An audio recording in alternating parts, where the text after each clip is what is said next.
Hello, everyone. Welcome to Anointed Lady TV, the home of news and politics. If it is your first time in this channel, you are highly welcome. Thank you so much for stopping by.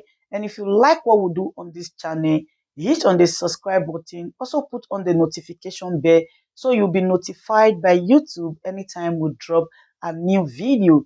And if you are returning subscribers, thank you very much for always coming back to watch our videos. On this platform, we drop videos every day and we react to every video that come our way. And on this very video, I will be watching with you. And after watching, let's go to the comment section and drop our opinion constructively. Like our videos and also share our videos if possible. See you next time in my next video. I was told that social media credited to me names of 3 people from the South that I am sponsoring for presidency in 2023. If I will sponsor people for presidency, it won't be 3. I would be a fool to be sponsoring 3 at the same time. But how did this come about? I don't know. My friend Professor Angu Abdullahi, who brought this to my knowledge, remarked that he did not believe that I made such a statement because it was out of my character. I have neither named names nor stated my position. In situations like the one we are in, I will not rush into naming names without necessary consultations and well-defined principles and criteria. We need to be clear about what Nigeria needs today and why Nigeria needs it. Only then can we answer the question of how that will inform us of the criteria and characteristics for determining who. I believe in principles before personalities. And taking personality before principles is putting the cart before the horse. As for me, the major issue is how to progress Nigeria from a country to a nation. The last part of our anthem talk of building a nation where truth and justice will reign. Do we have truth and do we have justice on the basis of which we can build a nation? If in 2015 Nigeria was 75% a country and 50% a nation, today Nigeria will not be more than 50% a country and 25% a nation. That's how far we have gone down in nation building. The task of reversing the trend is beyond one personality, one political party, or all political parties.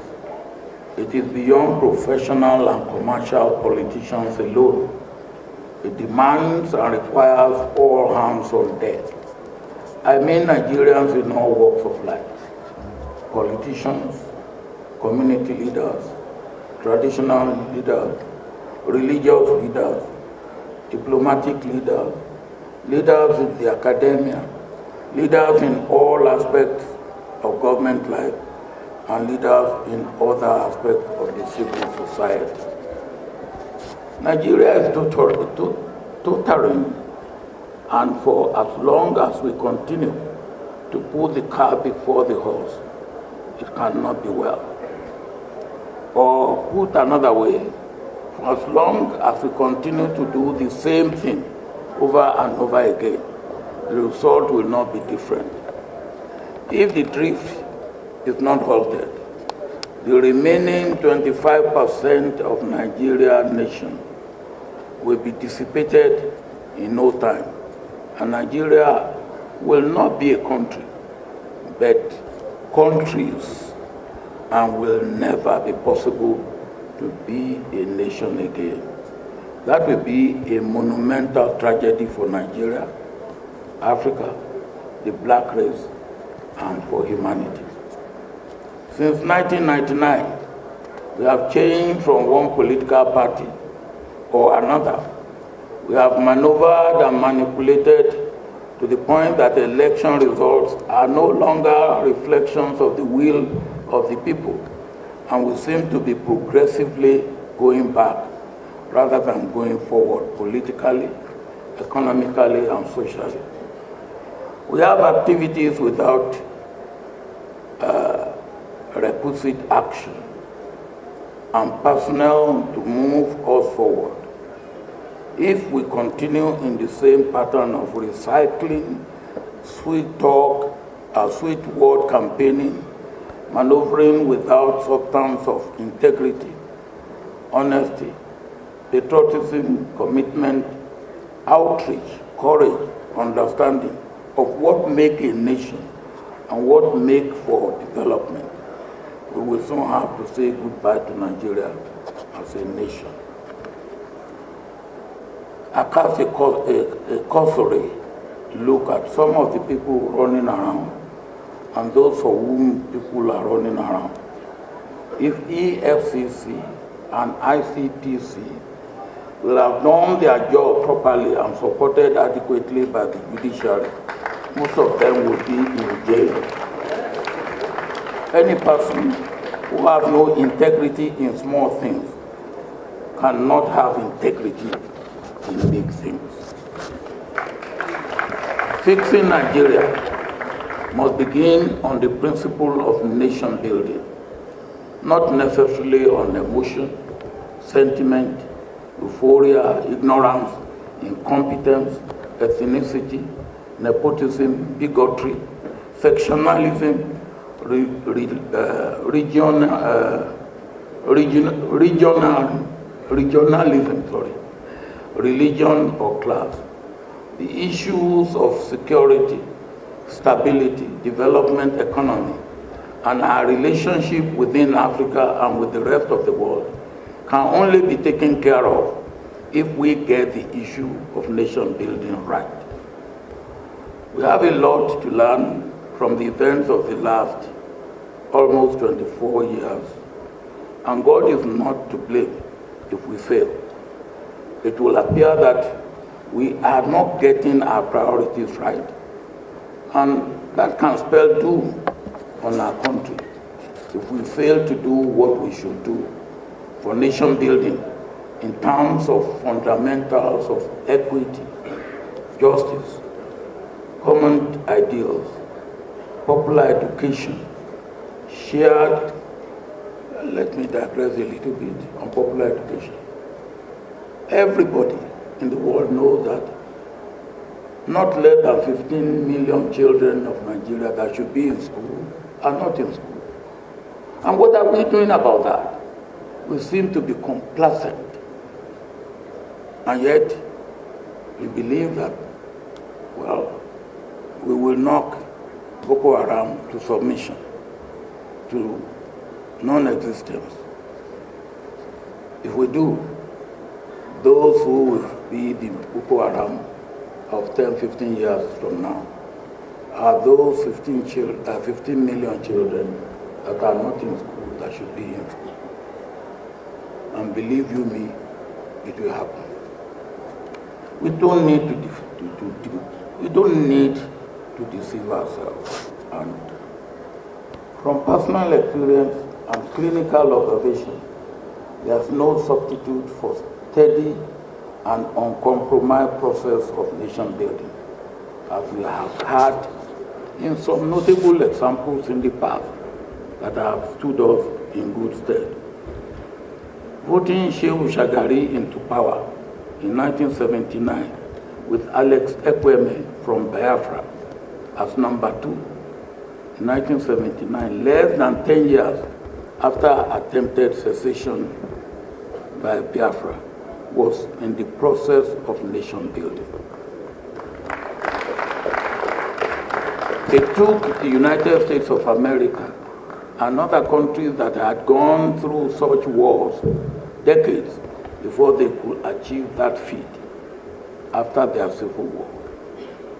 sustaining the declaration of the victory of Shagari by the National Electoral Commission, when Shagari had majority of votes and clear 1/3 of votes cast in 12 states, as against 6 states by Obafemi Awolowo, which was also sustained and certified by the court and endorsed for implementation by our military administration, was also part of the process of our nation building.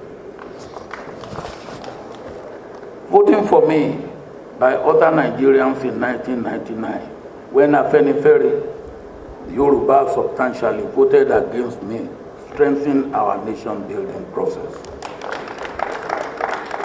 As continuation of that process, PDP adopted rotation and sharing formula for 6 key party political offices and government offices among the 6 geopolitical zones, which stood the country and the party in good stead. It was the PDP policy that made it advisable to have candidates from the South.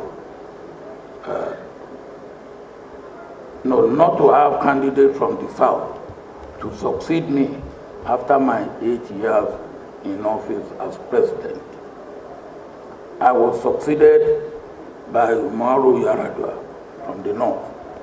When Yar'Adua died in office, the nation-building process made us to follow the Constitution and for Jonathan to step in, contrary to the desire of some people from the North who agitated otherwise. I have been at the giving end and at the receiving end of contribution to the nation-building process. And I know that if we derail for nation-building process with solid principles, Nigeria will be shipwrecked. I will, at this juncture, leave it to fair-minded Nigerians who believe in the continuation of the process of nation-building to decide which way Nigeria should go. I have always maintained that if we look hard, widely, and fairly, and we bring objectivity, national interest, and patriotism to bear, and which must be spiced with equity, integrity, performance, then no region or zone should claim to have monopoly of Nigerians that can lead us along the path of nation building on the basis of justice, fast economic development, inclusive growth, shared values, and our rightful place in the global division of labor and decision-making process. If we are going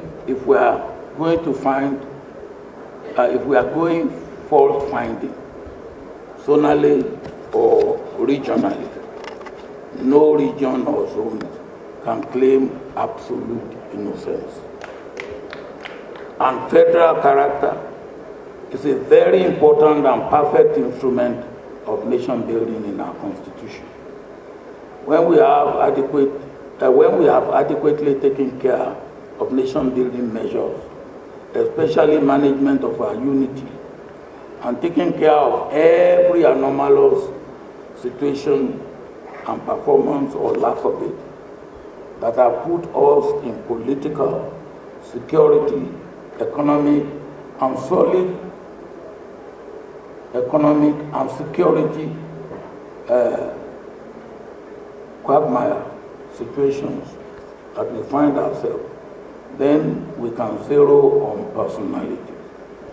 Each contender must be properly x-rayed and profiled from birth, and Nigeria must be educated to be able to make a choice that will be in the national interest and that will propel Nigeria forward. Such a person will have to lead what remains of the nation to courageously continue on the path of nation building as a national team leader, no matter on what platform he or she assumes leadership. No one can do it alone. We must, however, stop sacrificing character, track records, and performance on the altar of ethnic, regional, or religious jingoism. As the watchman counts on daybreak, so too do I count on Nigerians and Nigeria to bring forth that person. I do not, and cannot, and will not at this point suggest the how and why and what. I can only count on the patriotic commitment and desires of well-meaning Nigerians to start the process of forging a path out of darkness into the light of salvation and new glorious dawn. It is time to reach into the ability of Nigeria to always snatch victory from the jaws of defeat as we start this collective search on how we can climb out of this hole in which we find our country, Nigeria. God bless Nigeria and make it into a nation. May God bless Africa too and make it a great continent as we continue to stoke the embers of the African narrative.